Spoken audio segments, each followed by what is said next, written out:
আমরা আমাদের পিছনের দিকটাকে কখনো দেখি না, লক্ষ্য করতে পারি না, বা আমরা ওই পিছনের ফিট চুলকালেও আমরা চুলকাতে পারি না। তো আমাদের অনেক সময় দেখা যায় ফিট চুলকায়, বা পিঠটা একটু কেমন জানি চুলকানোর ব্যবস্থা হলে আমরা অন্য দিয়ে চুলকানোর ব্যবস্থা করে দিই, বা চুলকিয়ে দিই, বা আমার ছেলে বা কিংবা ওয়াইফরে বলি যে বা চুলকিয়ে দাও। এরকম সবার ক্ষেত্রে কেউ নিজের ফিট কেউ নিজে চুলকাতে পারে না। চুলকাতে গেলেও আবার বলি এ ভাই এদিক দিয়ে দে, ওই দিক দিয়ে দে, ওই দিক দিয়ে দে, ভাই এখানে হচ্ছে না ওখানে হচ্ছে না, কেমন যেন মনে হইতেছে। এইভাবে আমরা ফিট চুলকাই থাকি।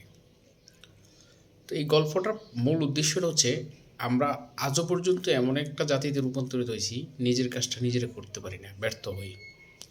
অবশ্য কিছু কিছু কাজ আছে যা ওটার দ্বারা করানো লাগে, আর কিছু কিছু কাজ আছে নিজেই করা লাগে। যদি আপনি অন্যর দিয়ে শুধু ডিরেকশন দেন, অন্যকে যদি শুধু কাজ করা নেই, তাহলে তো আপনি সফলতা পাবেন না। আপনিও থাকা লাগবে, আপনিও করা লাগবে, আপনিও মনিটরিং করা লাগবে।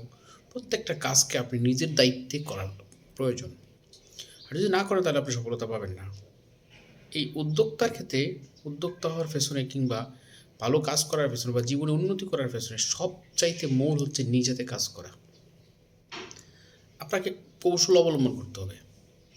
কৌশল অবলম্বন না করে যদি ভালো মেধা না খাটিয়ে যদি কাজ না করেন, তাহলে আপনি সফলতা অর্জন করতে পারবেন না। বর্তমান বাজারে একটা প্রতিযোগিতামূলক বাজার, মাত্র 1 সেন্ট 2 সেন্ট অথবা 1 পয়সা 2 পয়সা বা 5 পয়সা 10 পয়সার একটা ডিফারেন্সে আপনি পণ্য সরবরাহ না করতে পারলে, এই যে রিস্ক, এই যে চ্যালেঞ্জটা, এটা যদি নিতে না পারেন, তাহলে আপনি কখনোই সফলতার মুখ দেখবেন না।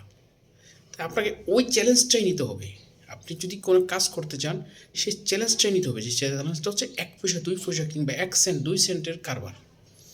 আপনি যদি ওই 1 সেন্ট 2 সেন্টের হিসাব না করে যদি লক্ষ লক্ষ টাকার প্রাথমিক চিন্তা ভাবনা করেন, তাহলে আপনি জীবনেও উদ্যোক্তা হতে পারবেন না, সব ব্যবসা সফলতা অর্জন করতে পারবেন না। আর যদি অন্যের দিয়ে শুধু করেন, নিজে না করেন, তাহলেও সম্ভব না।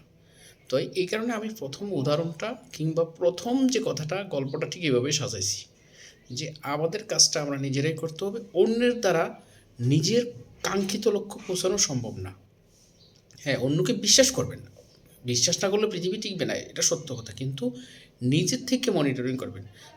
সত্যি কথা বলতে কি, এখন পর্যন্ত আমার জীবনে আমি যতগুলো মানুষ দেখছি, এই কিছু না কিছু মানুষের মধ্যে ঝামেলা আছে। একেবারে 100% পিওর মানুষ খুব কমই পাইছি। পাইছি যে যাকে, দুই একজন পাইছি যে সে আমার সাথে বেশি দিন থাকে নাই। একেবারে খুব কম লোকে পাইছি যে স্বার্থ ছাড়া কাজ করছে, কিংবা আপনার উন্নতি হবে এমন কাজটা খুব কম করছে।